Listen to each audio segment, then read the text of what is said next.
I want to start by thanking you for sharing your thoughts with me. It is through dialogue that we have a community where we can help others. So thank you so much, and I appreciate your input.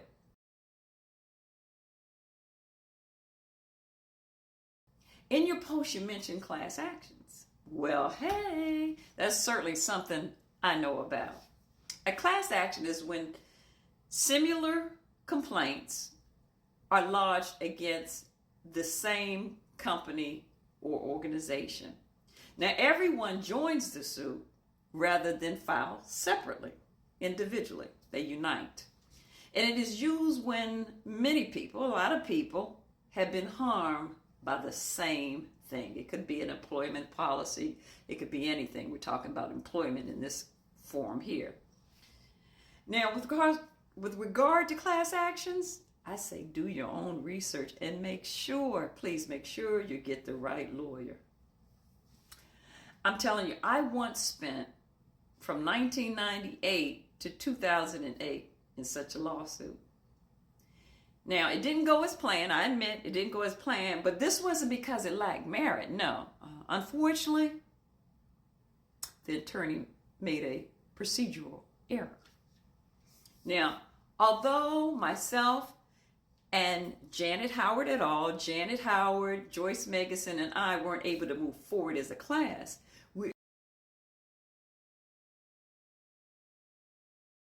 were able to move forward as a multi-party, which is a smaller than a class. With that said, class actions can work.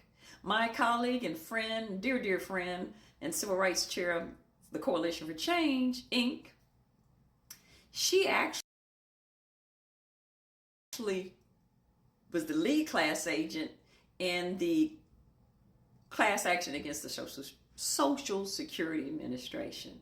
And she was able to prove that that administration, her employer, discriminated against a class of black females in the Baltimore office. Now, as of right now, you even have FBI agents who have filed a class action. It's 9 of them. They have filed a class action against the Department of Justice. And they did so because they had been targeted and I believe terminated for their participation in the investigation of the insurrectionists on our nation's capital. So it's common to have class actions. Courts, but you mentioned something about 75.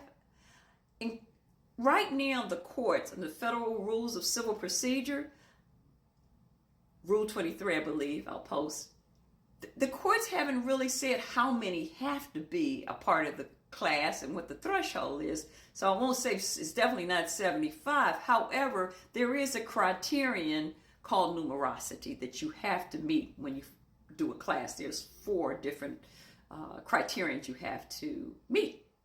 And I can post that as well. I'm going to sum up now because I know TikToks are supposed to be short. But I want to say class actions do take time. And they can be mentally draining. But by banding together, everyone builds a stronger case. And you can share the cost. And it increases your chance of winning and getting compensation for an unlawful wrong. And I just wanted to share that since I had gotten the incoming post reply. And to the TikToker who responded to my initial post that prompted me and spurred me to share information about class actions, thank you and peace. Peace to you and peace to all the TikTokers on this platform, particularly workers who are going through turbulent times with employment discrimination.